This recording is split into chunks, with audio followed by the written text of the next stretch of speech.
This is Internet Marketing.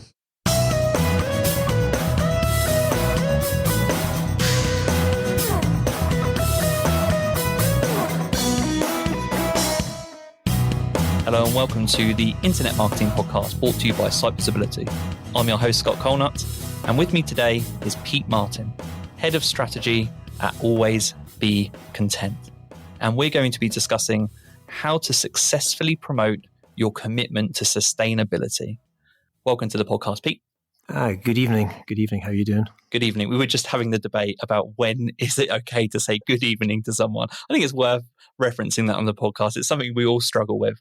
I think there's a cutoff. I think the cutoff is 5 o'clock. What do you think, Pete? I think, 5 o'clock, 5:30, as soon as you feel able to open a bottle of gin and have a gin and tonic on a Friday evening, I think that's probably the evening, isn't it? You heard it here first. Don't say you don't learn anything from this podcast because we've just learned something there. Pete, do you want to take a moment to introduce yourself to our listeners and explain what it is you do at Always Be Content? Well, if you went back in history, I'm really a copywriter.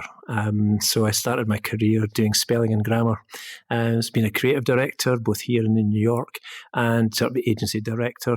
And anybody who's been in the agency game for a long time will understand that the agency model's changed. So the big old sort of lumbering agency style doesn't really work anymore. So we started again with a new agency, a bit of a different take on it. And the joke's in the name, really, with always be content or always be content. So it was to try and, one, to make ourselves happy, two, to make our clients happy, and three, to make their customers happy by producing sort of stellar content. So that's the sort of way we approached it. We're a global team of experienced strategists, creative professionals. We've got people in Edinburgh, London, and New York.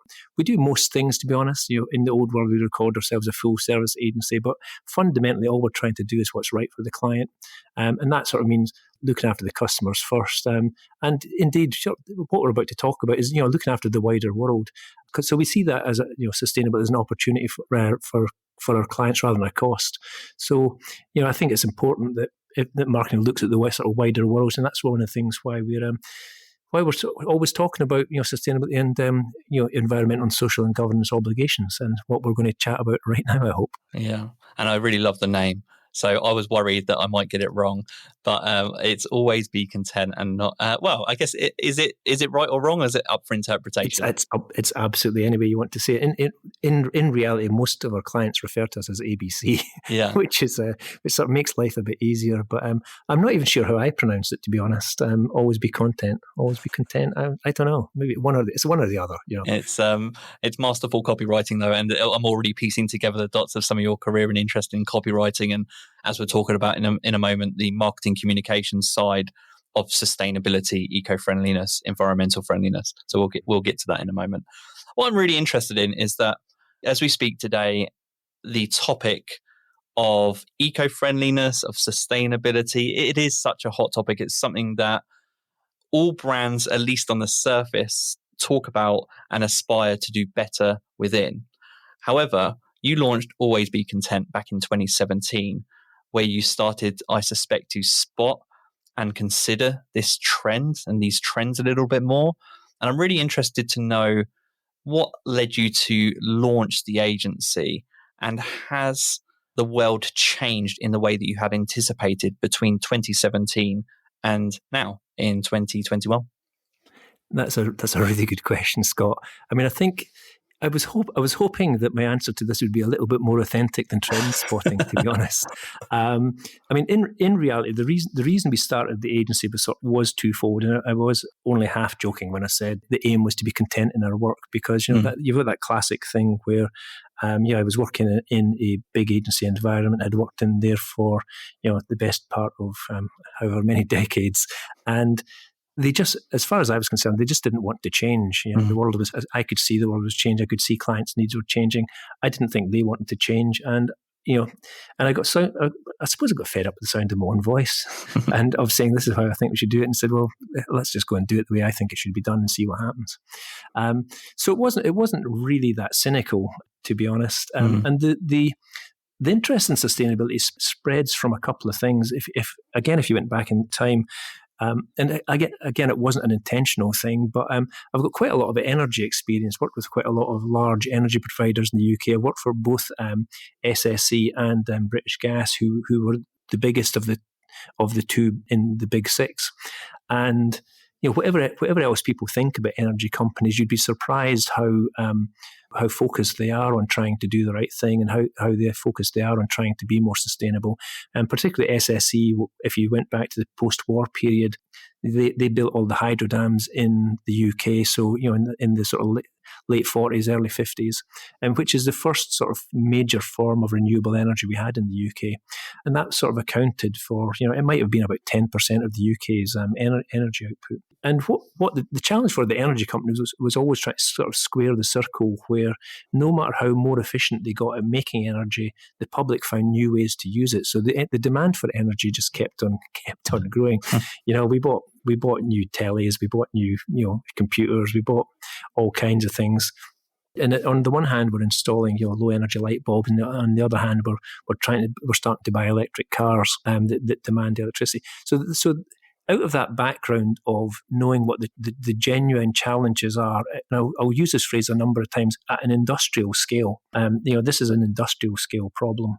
So knowing a lot about the background of that, we naturally attracted people who are interested in that, and guys like Andrash, who works for us, and Craig, they're very passionate about it. They know a lot about the energy market, they know a lot about energy, but they're also fully aware of the sort of industrial scale problems that come with it.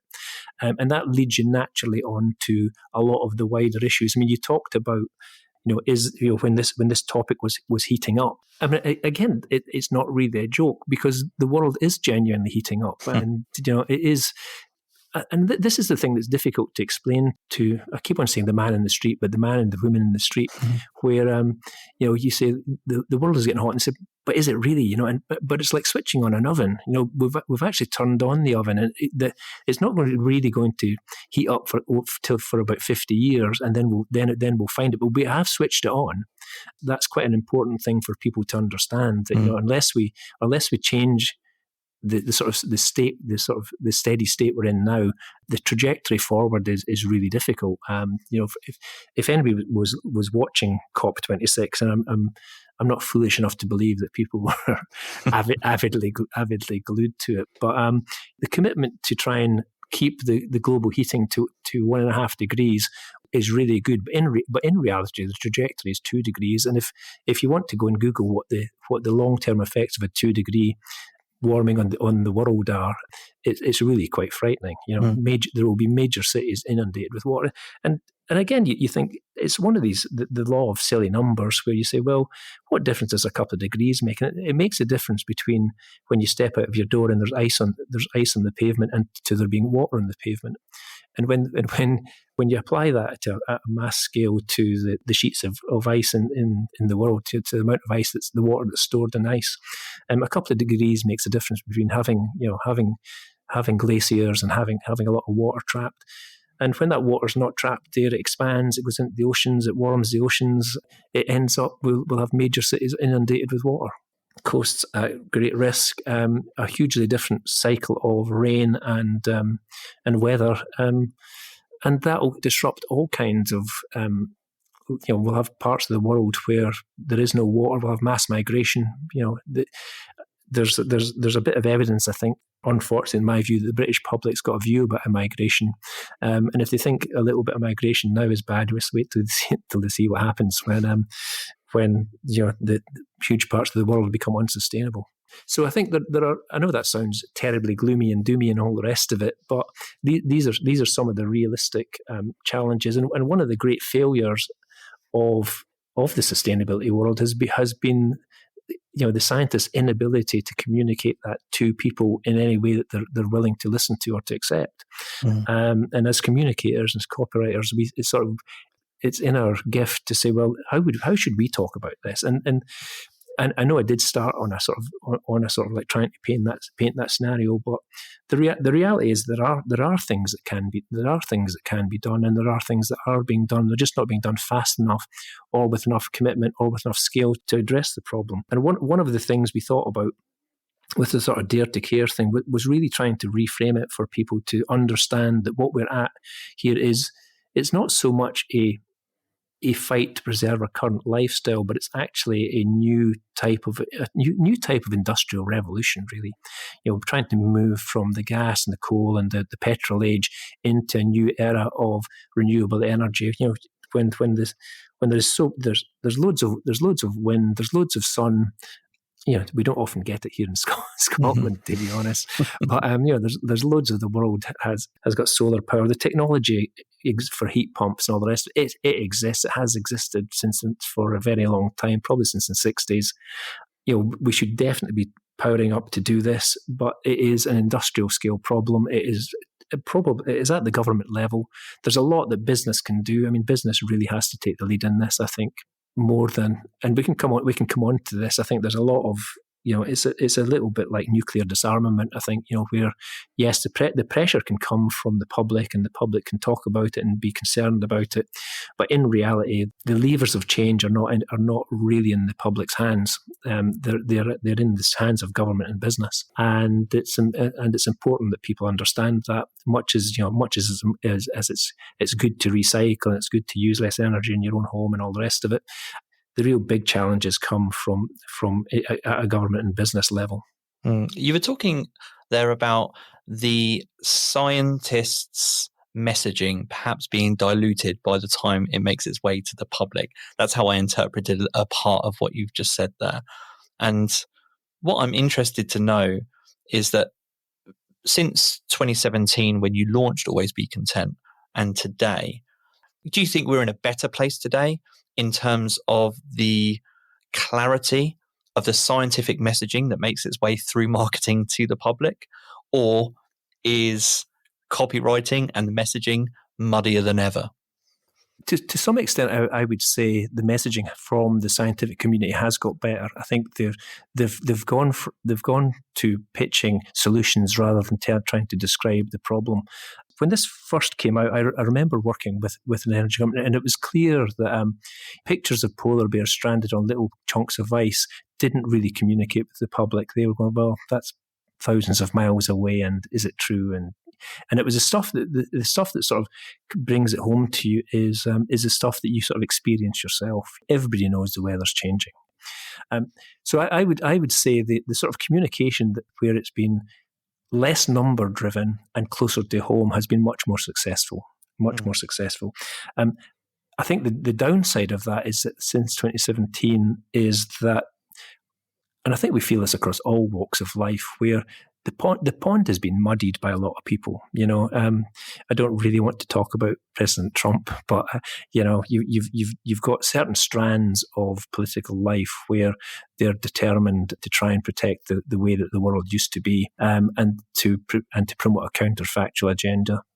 And there's been enough of that to muddy the pool quite substantially, and there have also been a number of businesses that are invested in the status quo, largely fossil fuel companies, who have said one thing in public, but actually behind the scenes have been supporting lobbyists who are there to try and put a brake on climate change action. So it's definitely a bit of a curate's egg. I think the real gulf is largely generational. I think most young people understand that this is real, that this is happening, this is likely to affect them quite dramatically in the future. And there's an older generation, 55 plus, that are not quite putting their heads in the sand, but just sort of want it to go away and to carry on life as it is. And I think the missed opportunity in that for even that older segment to say, well, actually things could be better. Somebody said to me recently, if every car in London was changed to an electric vehicle, it would be quiet. And you wouldn't have that. When I lived in New York, I used to live between the Manhattan bridges in an area called Dumbo, down under Manhattan Bridge overpass, and it was noisy, the rumble of the traffic and all the rest of it. But so that thought really appealed to me. I was like, wow, that would be, and when you think about the number of ailments and children suffering with asthma and all the rest of it, and the sort of poor air quality in some of the major cities, that whole idea, you think that's actually a really attractive idea for no matter what age you are. And that, so the sort of the ability to point out the really, this is old fashioned marketing. Let's talk about the benefits. We've talked about features. We've talked about features long enough. Let's get to the benefits, and let's get sort of big vision of what that could be and what the difference would be. And I think that's the type of things that's likely to get us to a place where more and more members of the public think this is a great idea. Enter the role of the marketer. And actually, the more that you talk, one of the reasons I like podcasting and having conversations like this is sometimes it kind of dawns on me or helps me see things from a different perspective. Or sometimes I just forget things that are maybe right in front of me and very obvious. And one of the things that I was just thinking about as you were talking is just how much opportunity and how powerful the role is for the marketer in communicating. So taking the essence of the scientific message and communicating that. Bringing it full circle back to what you were discussing originally, you were talking about your interest and experience in copywriting, and it's just marketing principles. As you just described there, we've talked maybe about the features long enough. Maybe now it's the marketer's chance to really take responsibility for discussing and promoting the benefits. I'm just interested to know, with that view, do you see that marketers and marketing agencies hold maybe a critical role in how the world views climate change and just everything we're discussing related to eco-friendliness and sustainability? Anybody who's in a senior marketing position in a major business probably has their hands full already. It's not a secret that in many organizations, the CMO, the chief marketing officer, isn't necessarily a board member, and sometimes when they are, I had one senior marketing person who was on the board of a major organization said to me, I'm on the board, but they don't listen to me. I've got a budget of 4 or 5 million. The guy sitting next to me's got a budget of 70 million. They don't really care what I think. And I think that sort of brings you back to both the challenge and the opportunity for marketing here, because I think in many ways, I've got a lot of sympathy for people who are trying to run very large, complex businesses. It's easy to say, well, why don't you do this and why don't you do that? And when you're employing thousands of people and you've got loads of shareholders and all the rest of it and loads of customers, you just can't turn on a sixpence and change the way things are done. It's a process, and it takes time, and it's an industrial scale problem.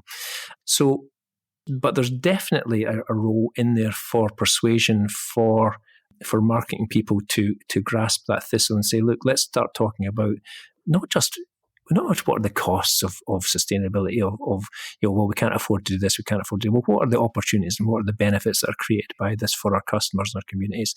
That's the important thing, to sort of take those challenges and reframe them for the business, so that the business understands that the huge potential upside for getting this right. I mean, when you talk about businesses that are highly sustainable, people think, it's the sort of niche businesses or small businesses that are I hesitate to say that they're tree hugging and knitting sandals and all the rest of it. But Unilever have a fantastic sustainability agenda. The things that they have done to sort out the supply chain and to add sustainable measures throughout their business, they managed to take something like, I can't remember the exact figure, but it's something like $1 billion off their cost base, just by thinking about things more clearly and by looking at it, looking for the opportunities to do the right thing, but to do the right thing well and to gain the benefits from that.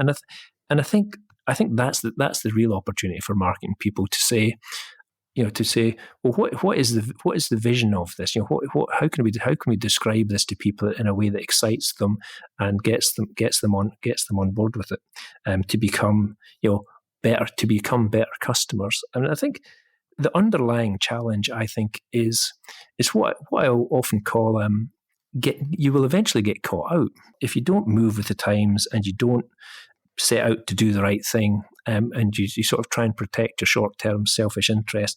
It catches up with you anyway. It sometimes takes time and all the rest of it, but it will catch up with you. For marketers that are maybe there thinking at a marketer level, so anyone that's listening, whether they're in-house or agency side, I'm thinking there that you talked about it being an industrial scale problem, and there are many reasons that might suppress the marketer from really demonstrating or promoting the exact types of messages that they would really like to as a creative. However, one aspect of this industrial scale problem that might prevent a marketer from demonstrating that type of messaging as well is greenwashing. And I'm really interested to know, again, there's another marketing challenge to overcome. So anyone that's out there that's maybe listening that is working for a company that actually wants to promote messages related to sustainability, but is worried about accusations of greenwashing, what would your advice be to them? It's an amazing question, and it's a really incredibly tricky area because with the best will in the world, you do want to talk about it, you do want to try and do the right thing, but it's not a phrase I like, but everybody's on a journey. Nobody's perfect. We're a million miles off where we need to be. You probably did see that Mark Carney, the former governor of the Bank of England, came a complete cropper a couple of weeks ago, where he's now working for some immense hedge fund and claimed that they were carbon neutral. And then, of course, everybody in the world went, yeah, but your funds are full of fossil fuels. How can that just doesn't make any sense. So I think that it's really about having a genuine perspective on what you're doing, and to say, well, and just being honest about it and saying, well, what we're trying to do is this, and don't overclaim in the first place. And before you start asking the public to do your job for you, make sure your own house is in order. I think the other thing that's worthwhile pointing out here when we talk about sustainability, it's easy to keep on focusing on the environment, because that's it's not the easy thing to talk about. That's the thing that's sort of front and center in people's minds. But the sort of classic definition of sustainability encompasses what they call ESG, which is environmental, social, and governance. And the environmental part's easy to understand. We all know what that is, which is about reducing your carbon impact.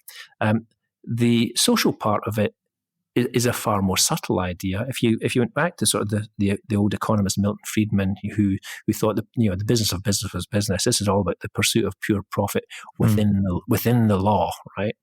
And what that led to was people like, well, what can I get away with? What can I get away with?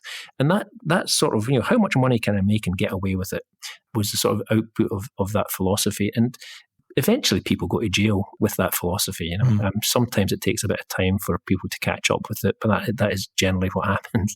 But in reality, if you look at what a business is really about, you're there to serve customers and communities, and you think, well, a business can't survive without customers. You sort of need customers, and the customers need a world in which they can live in. So you're sort of the first premise of being in business must be to serve your customers and their communities, because that's the only way to sustain it. If your business is in the business of making your customers sick and ill, and of destroying the habitat in which they live, then that is just not. That's by definition, it isn't sustainable. So I mean, I think when you're looking at the different types of what sustainability means and how you can build that into your marketing, some of it is absolutely fundamental to marketing, because you're talking about, well, let's put the customer. Everybody says, let's put the customer first, and then okay, we're going to frame this around what matters most to customers, what's good for the customer, and as soon as you start having those types of conversation, then it can make a real difference to how the business thinks about itself, and how it builds its products, and how it builds its propositions, from how do we maximize revenue and get the last nickel out of our customers, to how do we serve them and try and keep them well and happy for the long term and develop positive relationships with them. It's not a completely different type of thinking, but I think it's a type of thinking that marketing people are really good at. And it sort of takes you into that fundamental decision-making space in a business where you're really talking about how the business operates, how it deals with all of its stakeholders, how it thinks about its impact in the wider world. And crucially, I think this is one of the things that really makes a difference to business performance, is thinking about the long-term risks to the business. I mean, people have asked me, well, why do I think sustainability is a huge opportunity for people? And when you look at all of the sort of financial performance. There was a meta-analysis of fund performance done by NYU Stern University and the Rockefeller Asset Management. And they concluded from all of these studies that good sustainability credentials, good ESG credentials were strongly associated with better management, which was strongly associated with better operational performance, which was strongly associated with better financial performance. And people say, well, how do you think that happens? And the answer I think is that people who go through that process have got a far better understanding of their current and future risks. By planning properly for them and financially accounting for them, they just put themselves in a much better position. They're not going to find themselves 2 or 3 years down the line, facing lawsuits or facing terrible PR consequences and getting their reputation trashed. They've literally taken care of business. And your question was, well, what can marketing do? And I think that is genuinely the role for marketing, is to say, well, let's reframe all of this. Let's reframe how we think about the nature of our business. We're going to talk about the vision of the business. We're going to talk about what matters most to our customers. We're going to talk about how we put our customers at the heart of the business, and how about developing long-term mutually beneficial relationships with your customers, and then off you jolly well go. And I think it makes a massive difference to the outcomes. Yeah, practicing what you preach is a big method. That's the phrase that's coming to my mind as you're talking. And the other thing that I'm thinking, and you talked about this at the very beginning, is hiring, actually. And I'm just interested in, is there anything that you specifically do when hiring to, I guess, ensure that the values of the people that you're hiring matches your intent as a company? Yes, we do. I used to have a colleague who ran another agency within our group I was in. He used to have what he called a no asshole policy, which of course you've always got some sympathy with it. But your question's a good one. How do you mandate that in a setting where you're able to judge that? And we do have a reasonably rigorous interview process for that, and for determining cultural fit as well as skills. That classic. There's the classic phrase. I think it comes from managertools.com. I don't know if any of your listeners follow Manager Tools. It's manager-tools.com, which is a really long running podcast with a couple of guys who talk about the practical ways you go about managing. But they always talk about being hired for your skills and fired for your people skills, or lack thereof. It's absolutely critical. But I mean, just almost laughably, we as part of the Great Resignation, we lost a couple of people over the past few months, and not for any particular reason, just because I think that's the way of the world right now. And it left us in our creative department with a real predominance of blokes. And I looked around and I thought, we've become suddenly incredibly blokey. So we intentionally went out and hired 2 women. It sounds a bit that sort of positive discrimination, but it does. But it is really, I think it's really important that you have a degree of balance in what you're doing. That not that there's anything wrong with being a bloke, but I think there's definitely sort of cultural and attitudinal and behavioural styles that come with having too many of one thing. You end up with a bit of groupthink. So we're keen to sort of keep to the governance of the business. The way we're structured is as diverse as we can get it in a way, but equally the interests of the people who want to work for us are sort of aligned with that. But as you say, it's particularly hard to put it out in some sort of formal process. I mean, the classic interview thing. I mean, and I've done enough interviews that often you can tell by the way somebody walks in a room. Whether the vibe's right or not, and the rest of the interview, the rest of the hour's interview is trying to validate or otherwise that initial perception, and to try and deal with your own biases as you do them. But yeah, so it's a great question. At an interview level, at a human to human level, at a marketing level, the thing that I keep coming back to is sincerity. Both the audience and both you as a human, you can sense, I think, sincerity. Or at least I feel that way. Maybe I feel that way. Maybe I'm a bit biased because I'm a marketer and I look at a lot of this content. But generally, I can get a good idea from someone and you get that feeling whether a brand or whether a person is being sincere and whether intent is genuine. And I think that's just why this is particularly the topic of greenwashing is so important to me, because there have been so many businesses that maybe promote, you just discuss some examples, or businesses or people that promote or talk about their sustainable values and then don't live up to them. And so that's really disappointing when you are a consumer or when you're a fan of a product or a service. And actually, just on that topic, I'm really interested to know from you the good and bad examples that you've seen or that you're seeing right now. So businesses or brands or maybe even people that you think do a really good job of promoting messages related to sustainability that feel sincere, and those that maybe don't, if you're that confident or comfortable in sharing them publicly. I think, that's the first time I've heard somebody use the word sincerity in this context, and that struck me as being really powerful. I think, everybody talks about greenwashing and being transparent and all the rest of it, and some of that you end up in this sort of weird business speak, and people say, what is transparency?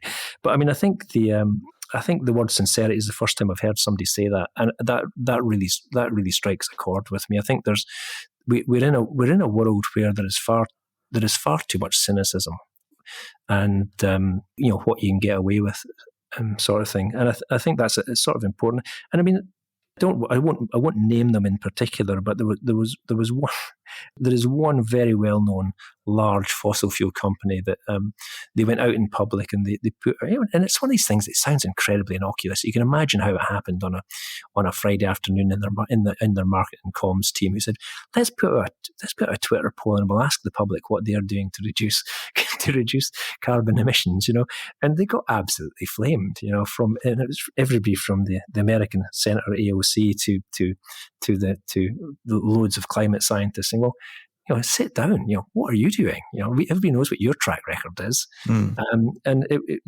you sort of you hope that it's sort of the law of just incompetence rather than malice. But the particular fossil fuel company I'm talking about do not have a good record on that. They've sort of like they've behaved in the way that big tobacco used to behave, where they've done enough to try and muddy the pool and that's interesting. Put lobbying in the background. So sincerity, I think sincerity is a beautiful way of phrasing it. But I think in many instances, what you're left with is there's a spectrum. I suppose on the one hand, there is some cynicism. Equally, there's I think Audi got done over as well, and I think this was just another sort of well-meaning faux pas where they put out an ad about gender balance and diversity and all that, and it was a father and a little girl in a go-kart or something, and it was all very emotional. And as soon as they launched it, all that started doing the rounds was a picture of their board, which was a load of elderly white men. There wasn't a woman to be seen anywhere in it. So you can sort of imagine how it happens, but you would think in this day and age it would take. And I know I was sort of joking about our own attempts to balance up gender diversity. You can only imagine that Audi ad was put together by men, and that not one of them stopped to think for a second the likely interpretation of that. And when it landed in the public, what were people likely to ask about their own behaviour and their own standards, and what was their own governance like, and what were their own careers for women like? You can sort of imagine how that stuff plays out. So yeah, and on the positive side, there are well-meaning efforts to do the same. I mean, I talked about SSE. I mean, SSE genuine. I mean, it's probably not a household name that people would really think of. But when we're talking about an industrial scale problem, somebody who's setting out with genuine industrial scale solutions to try and address it and address their own challenges, they're very impressive. I mean, if you look at somebody like Ørsted, some of the and this is less. I suppose the reason I'm talking about less in the consumer domain. If you end up in the consumer domain, it becomes really, really quite tricky. Where the classic phrase of reduce, reuse, recycle, right? Everybody wants to talk about recycling, and nobody goes out and says, "Would you please buy less washing powder?" So the whole thing's framed slight. If you're in the consumer's goods market, you end up in this odd space where, in reality, what you'd ask people to do is something that would not necessarily be in the short term good for your business. You'd have to think about having different ways of doing it. This is not an idea I'm selling to anybody currently, but yeah, you'd have to think about, well, should the packaging be smaller? Should the washing powder be more concentrated? Should the transport of it, all of that kind of stuff, should it be in recyclable bottles? So there's loads of sort of things that you would end up having to really think about really deeply about your product, as opposed to saying to the customer, would you mind turning your washing machine down to 30 degrees? That's sort of, it's not childish, but it's sort of a little bit disingenuous, really. But if you look at the sort of industrial scale, people who have done it, people like Ørsted, who turned themselves completely from a fossil fuel company into a completely renewable company, absolutely incredible turnarounds, where it's been a genuine response to a massive challenge, and I think the greenwashing thing, I think it comes back to your point of sincerity. I think if people are trying to do their best, and everybody appreciates that a big business can't turn on a sixpence, that it's going to take years for people to sort this stuff out, and to become net zero businesses. There's nobody really who's in a position to crow about it. I think it's a genuine struggle. But the opportunities are there. I mean, you're looking at the car manufacturers. How fast can they can they power up their electric vehicles? There are big opportunities. This is difficult to quantify, but my view is that generally, I think the general public maybe are more alert now in 2021, let's say, than 5 years ago, as to when brands aren't sincere and are promoting messages related to sustainability that aren't true, and that can backfire. I think I'm just interested, like I said, it's hard to quantify, but do you think there is a more general alertness from the public to those issues than there were 5 years ago? That's another really good question. When I used to work on a lot of energy businesses, I can't remember the exact stat, but it was something like the average person thought about their energy account for 5 minutes a year. A lot of the government animus was around, why don't you switch your energy for a different provider, and that will keep the market competitive. And of course, all of the energy providers were in the market for stasis. They were like, let's not. If the customers do nothing, then that will save us money, because the costs of transferring business are quite hefty. So, and this is sort of, everybody in marketing knows this, that you end up with this what I call the club biscuit problem, where it looms so large in your mind that it's out of all proportion to the customer's perception of it. I mean, this chocolate club biscuit came from a story that was told by one of the planning directors of Goodbees when he was in planning in England. And him and the account director went along to see the client at Club Chocolate Biscuits, and the client said, we've managed to put an extra micron of chocolate on the biscuit, and when the housewife sees how much chocolatier the biscuit is, they're going to be breaking down the supermarket's doors. And he said the accountant leaned forward and said, it's only a fucking chocolate biscuit. So I think that's part of the challenge, where you're saying, well, how much are people really thinking about greenwashing? How much? The answer is no. They're thinking about getting the kids to school. They're thinking about having my kids caught COVID. They're thinking about what's for tea tonight. There are a few people who are very passionate about it, and probably there is more general awareness that the weather's changing, the climate's changing, and that something has to be done.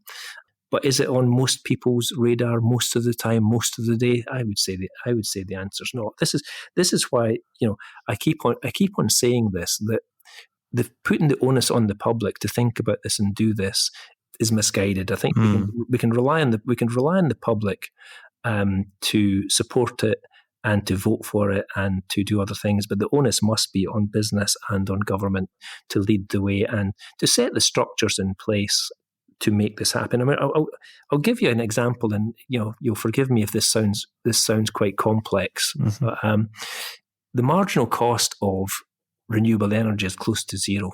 Once you put a wind farm in place and the wind blows, or a solar array and the sun shines, right? The marginal cost of that electricity is close to zero. It's incredibly cheap. And the weird sort of, Alison, through the looking glass challenge with it is that, when something's incredibly cheap, investors say, well, what's the point of investing in it? I'm not going to make any money back. So the government has to set up a structure in which the investors who invest in the capital structures that produce that almost zero cost energy are rewarded for doing so. If the government's not going to do it itself, it has to set those structures up. And that's really the key to getting the underlying development done.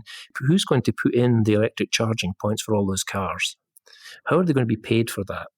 How are the people who invest in that going to be rewarded at the same time as keeping the electricity cheap enough for people to drive their cars?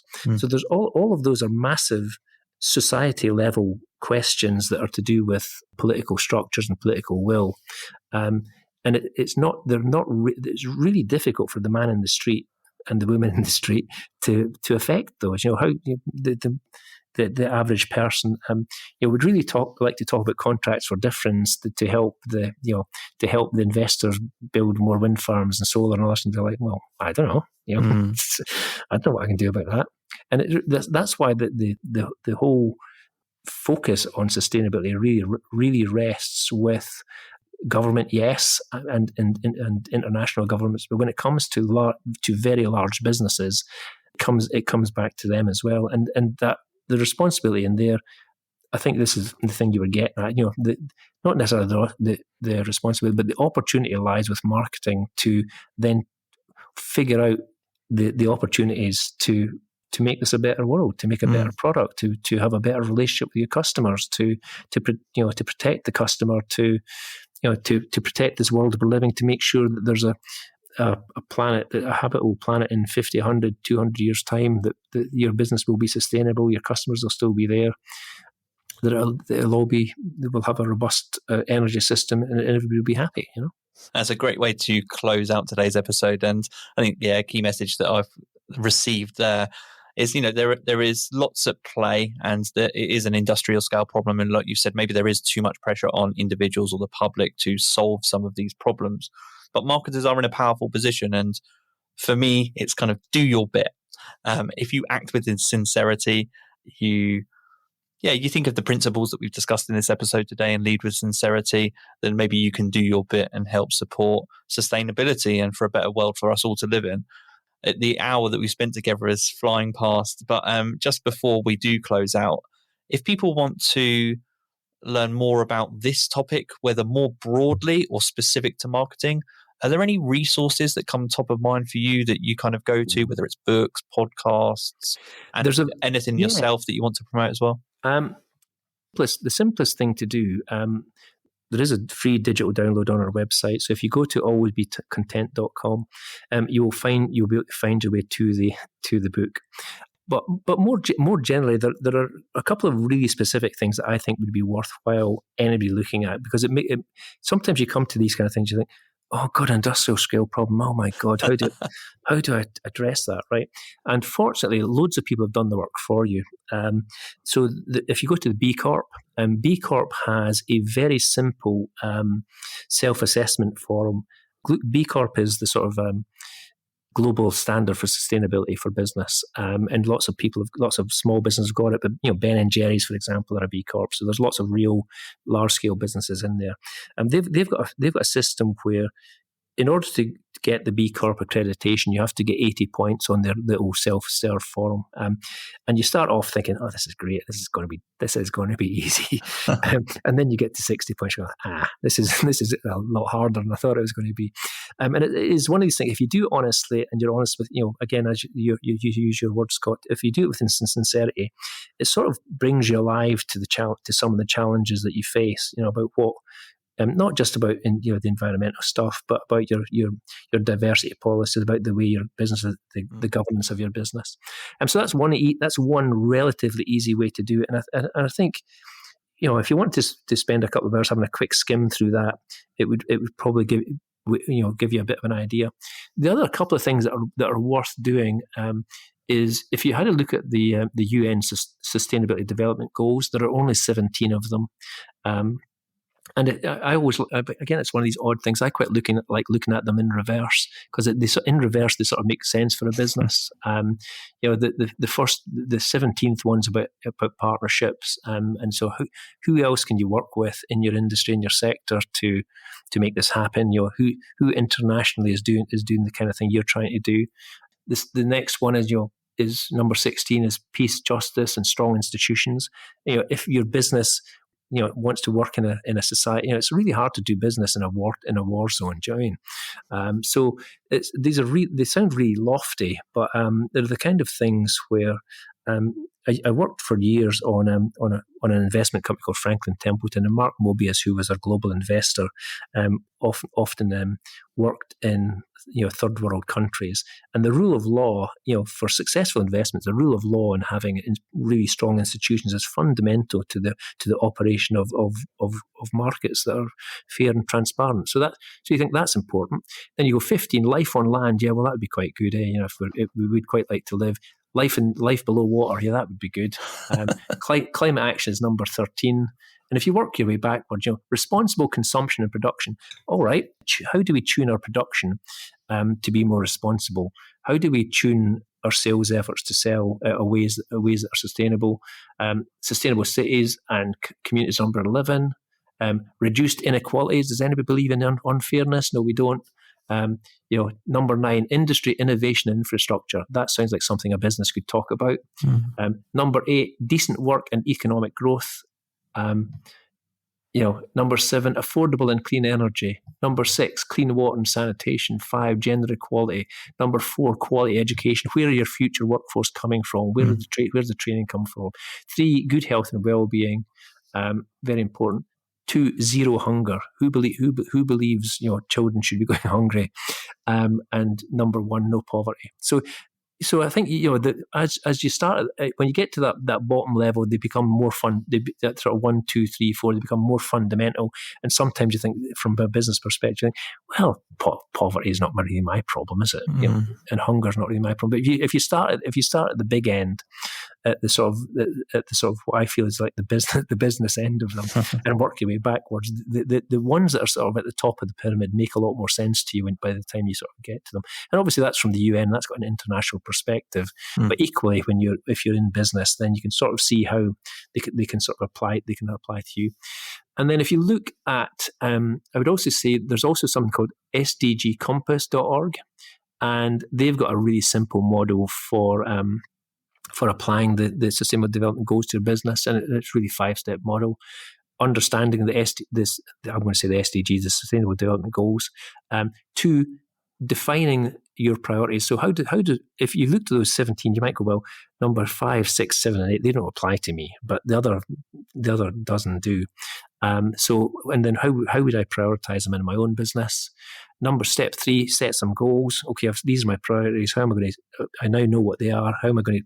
What steps am I going to take? Number 4, how do you integrate those into your current practices? It might be a process. It might take years to do it, but you've got to start somewhere. And then finally, how do you report and communicate about it? And that sort of communicating thing comes back full circle to our entire conversation, Scott, around, well, we're in a process here, aren't we? What are we starting with? So, and you can sort of see immediately in that model, you say, right, our priority is X. We're going to talk about X. We're not going to overclaim that we're doing all 17. We're not telling people we're the finished article. When we're going to report on this, and then we're going to communicate about that, how we're doing. We're going to do it with sincerity, which is my new favourite word. So I think there are lots of resources out there to help you. But I mean, between the B Corp, the UN Sustainable Development Goals, and the SDG Compass, I think most marketing people are extremely clever. And if you wanted to, I mean this sincerely, if you're not the CMO but you'd like to be, I think this is a great area for you to get your teeth into, to understand all of this stuff and to get ahead of the game and be able to talk about it. And that if your current company isn't listening to you on that front, you'll be able to find somebody who will want to listen, because there'll be, in the coming years, there'll be a great appetite for professionals who know how to talk about this stuff, who understand it, and and who have the right values to implement it, to define it and implement it. You're one of those companies. And so before we do close out the episode, do you want to let people know where they can find out more about you, connect with you, whether that's individually or Always Be Content? Yeah, you'll find Always Be Content at alwaysbecontent.com, obviously. You'll find me on LinkedIn. I gave up Twitter a number of years ago, because it was making me incredibly angry on a daily basis. But you can find me on LinkedIn. Just look for Pete Martin. There's probably a million of them, but if you find Pete Martin, Always Be Content, it should be fine. Wonderful. And you shared some resources towards the end of there, so I'll make sure that I link to those and any other resources that we discussed today in the show notes. For now, Pete, I'll just say thank you for your time. It's been a really interesting episode. I've learned a lot, so really appreciate you taking the hour out to speak to me. Fabulous, Scott. Really appreciate it. Thanks. And to our listeners, this has been the Internet Marketing Podcast. Take care.